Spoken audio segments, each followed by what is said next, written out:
La seule chose que j'ai réussi à transmettre à tous mes enfants, c'est « rêve ». Il n'y a rien de plus grand que ton rêve. Rien n'est plus grand que ton rêve. Je ne dis pas que l'éducation n'est pas importante. Au contraire, elle est souvent liée à ton rêve. Mais je vous le répète, il n'existe rien de plus grand que votre rêve. C'est ce rêve qui réveille votre âme, qui vous tire du lit, qui remue le plus profond de vous. J'ai toujours appris à mes enfants à rêver. Mais le vrai secret du succès, c'est quand vous liez votre don à votre rêve. Peu importe où vous êtes aujourd'hui, c'est vous qui vous êtes mis là par une série de pensées et d'actions. Les pensées deviennent des choses. C'est important de le savoir. Si vous pensez négativement, cela donne des résultats négatifs. Si vous pensez positivement, cela donne des choses positives. C'est aussi simple que ça. Vos pensées deviennent des choses. Alors la question cruciale, chaque jour, c'est « à quoi est-ce que je pense ?»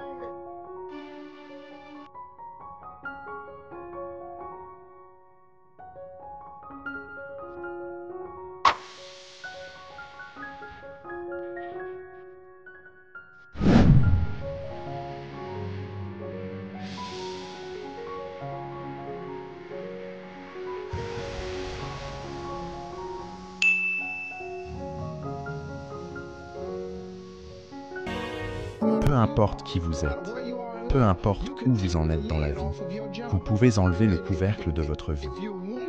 Et si vous vous demandez si ce couvercle est toujours en place, voici quelques indices pour savoir s'il l'est encore.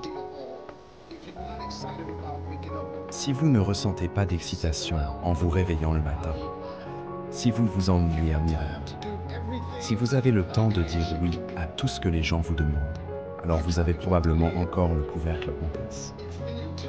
Si, lorsque vous partagez vos rêves à vos amis, ils trouvent que ça a du sens, vous avez le couvercle. Vos rêves ne devraient pas avoir de sens pour tout le monde. Il faut que vous disiez quelque chose qui pousse les gens à répondre « Comment tu vas faire ça ?» C'est là que vous avez enlevé le couvercle. Et si j'étais vous, je le ferais. J'enlèverais le couvercle. Ça a du sens, non? Dans le show business, ça arrive tout le temps. Vous venez travailler un jour et on vous annonce que l'émission est annulée. Qu'est-ce que vous pouvez faire? Alors ce que j'ai fait, c'est produire énormément de contenu. J'ai la radio, j'écris des livres, j'écris des films, je fais des émissions télé, j'en anime, j'ai un jeu télévisé, j'ai un show sur Facebook Watch, je fais tellement de choses que quand on annule un projet, je m'en fiche pas mal. Parce que j'ai 8 autres boulots. Je me suis organisé comme ça. Et surtout, je me prépare, toujours. Il faut comprendre une chose, le changement est inévitable. Peu importe ce qui se passe dans votre vie, ce n'est jamais permanent. Tout finit toujours par changer. Et il y a deux façons d'aborder le changement. Soit vous réagissez au changement, soit vous y participez. Le changement va arriver de toute façon. Donc si vous attendez trop, vous serez obligé de réagir, et là vous serez en retard. Mais si vous anticipez, si vous savez que votre travail ne va pas durer éternellement, et Covid l'a déjà prouvé, alors vous commencez à vous préparer à changer. Commencez dès maintenant à vivre en prévision du changement. Peu importe ce que vous faites, vous pourriez en faire plus. Souvenez-vous qu'il y a 24 heures dans une journée. Utilisez le plus grand nombre possible de ces heures pour assurer votre stabilité. J'ai dit un jour sur Internet, ça m'a attiré pas mal que si vous dormez 8 heures par jour, vous ne serez jamais riche. Si vous rêvez d'être riche, vous ne pouvez pas dormir 8 heures par jour. Il y a seulement 24 heures dans une journée. Si vous en dormez 8, c'est un tiers de votre vie. Comment voulez-vous réussir si vous passez un tiers de votre vie à dormir? C'est impossible. Les gens m'ont critiqué. Steve Harvey préfère la richesse à la santé. Non. Je vous dis juste que si vous voulez réussir, il faut travailler dur. Moi, je dors 4 à 5 heures par nuit. Si je dors 6 heures, waouh, je suis fatigué. Et puis je suis vieux. J'ai 64 ans. Je dois me lever. Je veux voir ce que le jour m'apporte. Je me lève avant le lever du soleil, chaque jour, parce que je veux voir ce que Dieu a encore en réserve. m'a déjà tellement donné. Autant voir le reste. Et tout ça, on ne le voit pas en dormant. J'ai toujours préparé ma vie pour ce qu'est ce métier. Et pour la première fois, j'ai envisagé la retraite. C'est la première fois que j'y pense. Sérieusement. Je veux rentrer chez moi. Je veux venir en Afrique. La seule chose que j'ai réussi à transmettre à tous mes enfants, c'est rêve. Il n'y a rien de plus grand que ton rêve. Rien n'est plus grand que ton rêve. Je ne dis pas que l'éducation n'est pas importante. Au contraire, elle est souvent liée à ton rêve. Mais je vous le répète, il n'existe rien de plus grand que votre rêve. Votre Bible dit « Un homme sans rêve ou sans vision périra ». C'est dans la Bible. Mais nulle part dans la Bible, il n'est dit que sans éducation, vous périrez. Non, c'est sans rêve, sans vision. Si votre rêve exige une éducation, alors c'est votre rêve qui vous pousse à l'obtenir. Mais le rêve est plus grand que tout. Je n'ai pas de diplôme universitaire, et pourtant je suis là. Parce que personne ne peut rêver plus grand que moi. Votre rêve, c'est tout. C'est cette chose que Dieu a mise en vous et qui vous empêche parfois de dormir. C'est ce rêve qui réveille votre âme, qui vous tire du lit, qui remue le plus profond de vous. J'ai toujours appris à mes enfants à rêver. Mais le vrai secret du succès, c'est quand vous liez votre don à votre rêve. Peu importe où vous êtes aujourd'hui, c'est vous qui vous êtes mis là par une série de pensées et d'actions. Les pensées deviennent des choses. C'est important de le savoir. Si vous pensez négativement, cela donne des résultats négatifs. Si vous pensez positivement, cela donne des choses positives. C'est aussi simple que ça. Vos pensées deviennent des choses. Alors la question cruciale, chaque jour, c'est à quoi est-ce que je pense? Quelles sont mes pensées aujourd'hui? C'est une loi universelle. C'est biblique, spirituel, philosophique. Et ce n'est pas grave si vous n'y croyez pas ou si personne ne vous l'a jamais expliqué. Ça fonctionne quand même. C'est comme ça. C'est la loi. Quand je dis que vous êtes là où vous êtes, par vos propres pensées, croyez-moi, c'est vrai. Personne d'autre ne vous y a mis. J'ai plein de gens autour de moi qui veulent s'attribuer le mérite. Mais la vérité, c'est que chaque homme ici présent a raté ses 20 ans. On passe la trentaine à réparer ce qu'on a loupé à 20 ans.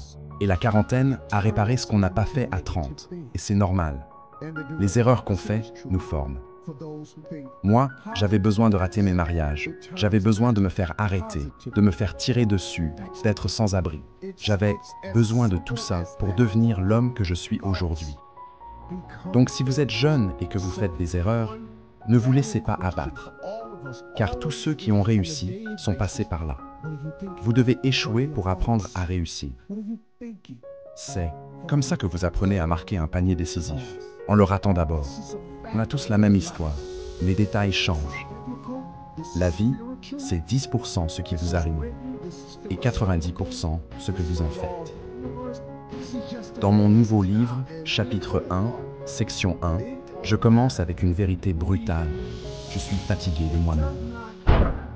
Quand vous dites « j'en ai marre d'en avoir marre », alors vous êtes prêt au changement. Vous êtes prêt à dire « plus d'excuses ». Je suis allé à Kent State, je n'ai pas décroché. J'ai été renvoyé, et ça a bouleversé ma vie.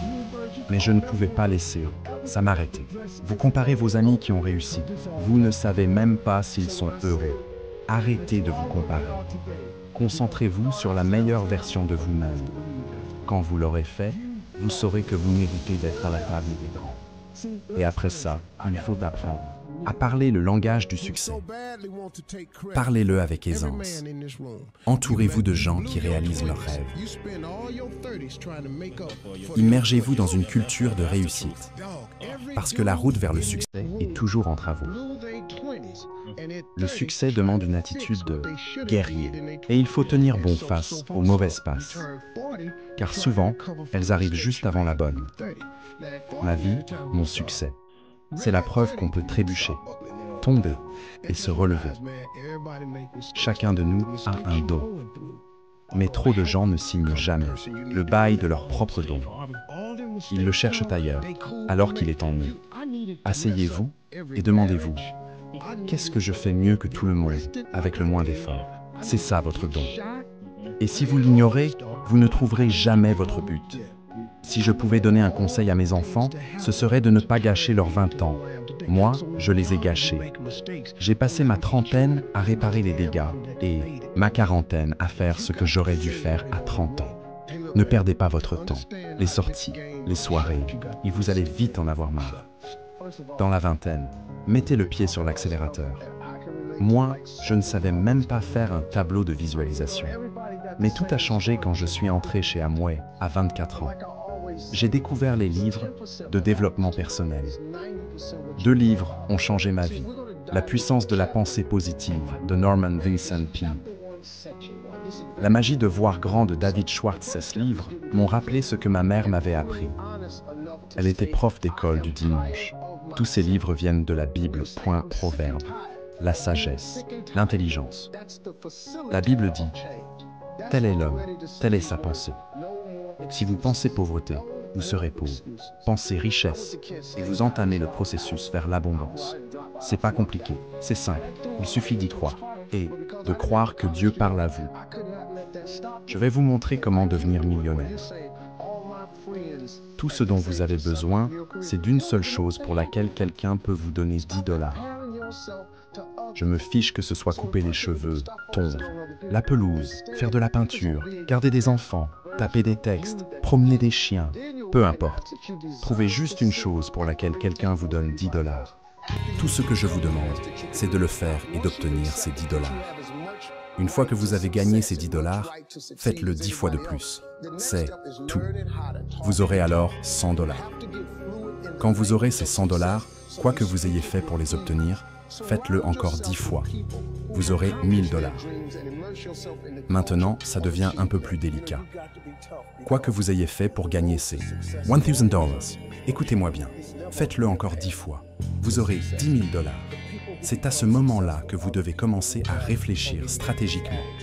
Une fois que vous avez fait 10 000 $ avec cette idée de départ à 10 $, je veux que vous fassiez exactement la même chose 10 fois de plus. Vous aurez alors 100 000 $. Et maintenant, le truc ultime. Une fois que vous avez fait 100 000 $, il va falloir embaucher quelques personnes. Mais tout ce que je vous demande, c'est de refaire exactement la même chose que ce qui vous a permis de gagner ces 100 000 $. Faites-le encore 10 fois. Félicitations, vous êtes millionnaire. C'est comme ça que ça se fait. Ces blagues que je raconte en ce moment, ce sont des blagues à 25 $. Mon premier cachet, je l'ai eu pour 25 $. Ce sont les mêmes blagues, en anglais. Je n'ai pas appris à les raconter en espagnol ni dans une autre langue. J'ai juste continué à raconter ces blagues-là, encore et encore. 10 fois de plus. Puis encore 10 fois. Puis encore 10 fois. Jusqu'à ce qu'on me paie 25 000 $ la soirée, puis 100 000, 150 000. Jusqu'à ce que je gagne un demi-million pour une seule soirée à raconter des blagues. Les mêmes blagues, je les ai juste répétées encore et encore sur le multiplicateur de 10. Vous pouvez devenir millionnaire en gardant des enfants, vous pouvez devenir millionnaire en épilant les sourcils, vous pouvez devenir millionnaire en tondant des pelouses, vous pouvez devenir millionnaire comme coiffeur, en peignant des maisons. Vous avez déjà le don, Dieu vous l'a déjà donné à la naissance. Vous êtes né avec point. Dieu n'a jamais créé une âme sans lui donner un don à la naissance. Personne. Si vous êtes pauvre aujourd'hui, c'est que vous vous sabotez vous-même. Vous vous êtes convaincu que votre don ne valait rien. Vous avez accepté un petit boulot de merde quelque part, et vous avez fait semblant d'en être heureux. Et maintenant qu'ils vous ont viré, vous êtes déçu. Non, vous devriez être fou de joie. Levez-vous, remontez le couloir. Allez chercher le don que Dieu vous a donné et transformez-vous vous-même en millionnaire.